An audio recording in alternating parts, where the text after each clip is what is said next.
નમસ્તે, સ્વાગત છે તમારું આ બુનિયાદી સ્ટડી ચેનલમાં। આજે આપણે સમાજશાસ્ત્રના 2 માર્કના પ્રશ્ન જવાબ જોવાના છે, જે ટાટ HS માટે ખૂબ ઉપયોગી છે।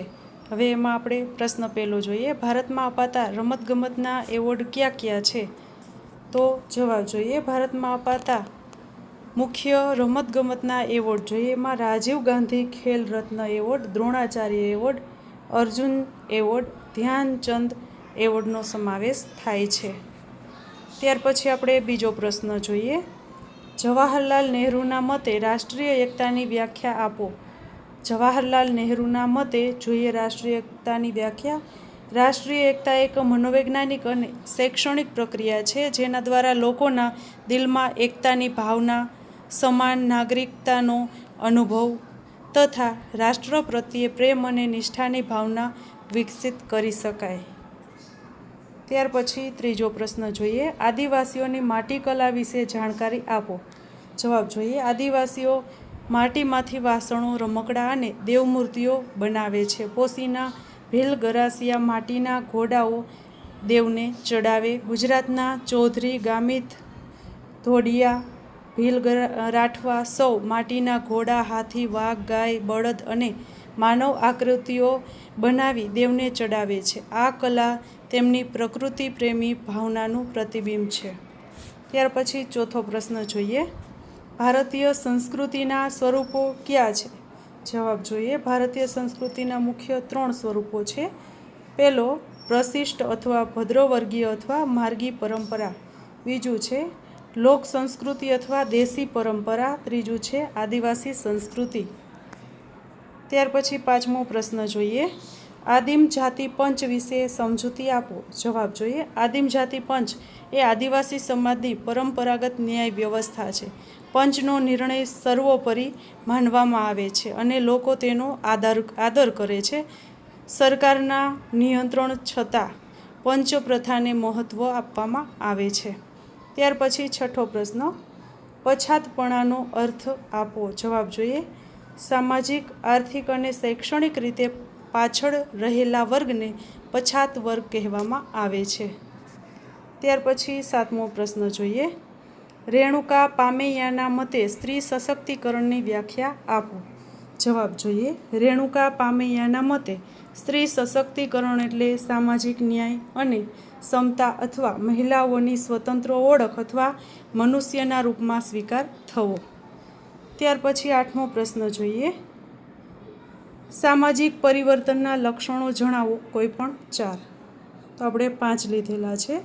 પહેલું, સામાજિક પરિવર્તન પ્રક્રિયા છે। બીજું, સામાજિક પરિવર્તન સાર્વત્રિક પ્રક્રિયા છે। ત્રીજું, સામાજિક પરિવર્તન રચનાતંત્રમાં ફેરફાર સૂચવે છે। ચોથું, સામાજિક પરિવર્તન કાર્યોમાં ફેરફાર સૂચવે છે। અને 5મું, સામાજિક પરિવર્તન સ્વયંજનિત તથા આયોજિત પ્રક્રિયા સ્વરૂપે જોવા મળે છે।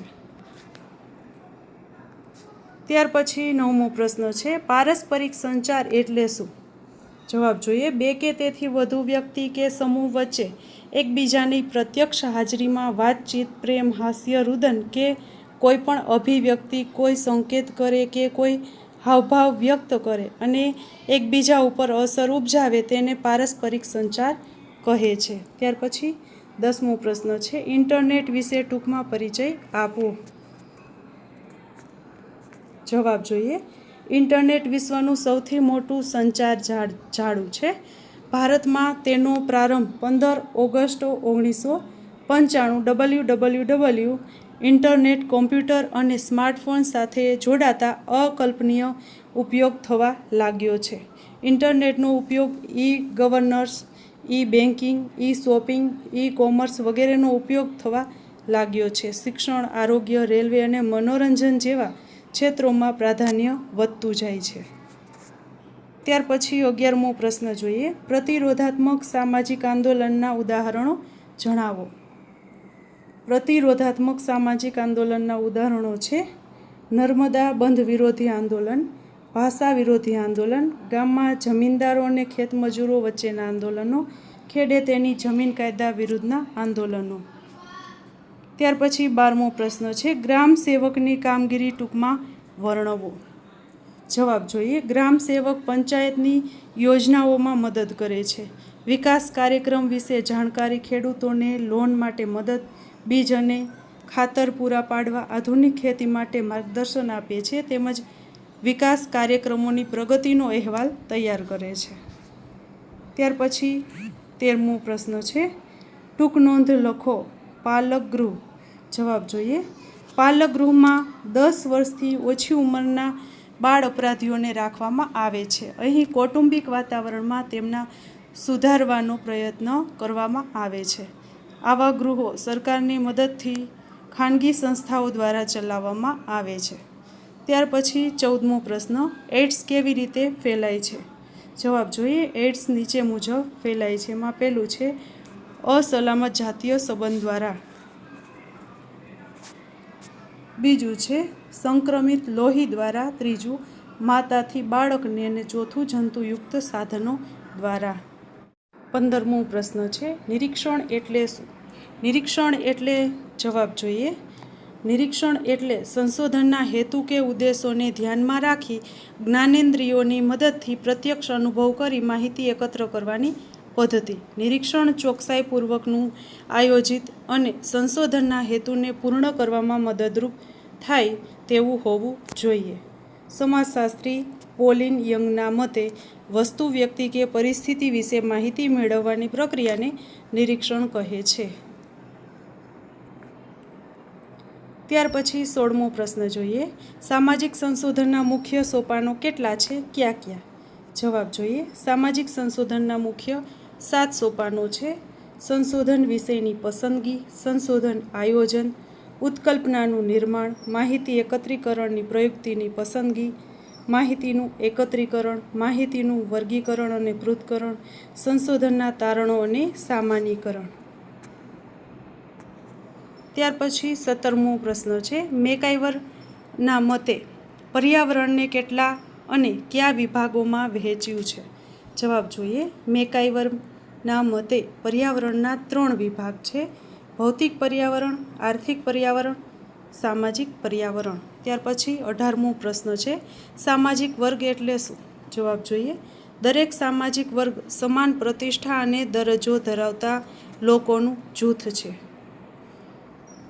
એક વર્ગ બીજા વર્ગ કરતાં ઊંચો કે નીચો ગણાય છે. મેકાઇવર અને પેજના મતે સામાજિક વર્ગ સમાજનો એવો ભાગ છે કે જે સમાજના બીજા ભાગોથી દરજ્જાના સંદર્ભમાં જુદો પડે છે. સોરોકીની વ્યાખ્યા છે, સામાજિક વર્ગ સમાજમાં લોકોનો એવો સમૂહ છે જેના સભ્યો વ્યવસાયિક, આર્થિક અને રાજકીય દરજ્જાની બાબતમાં સમાન સ્થાન ધરાવે છે.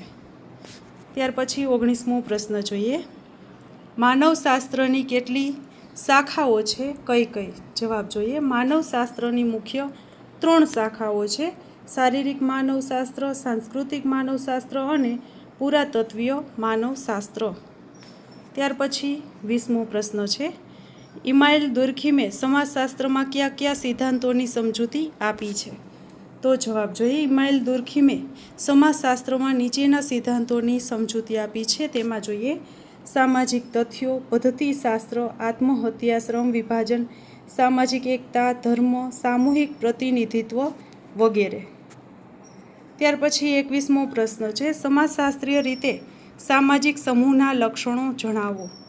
જવાબ જોઈએ, સામાજિક સમૂહના લક્ષણો, પહેલું છે 2 કે તેથી વધુ વ્યક્તિઓ, બીજો છે સમાન હોવાની સભાનતા,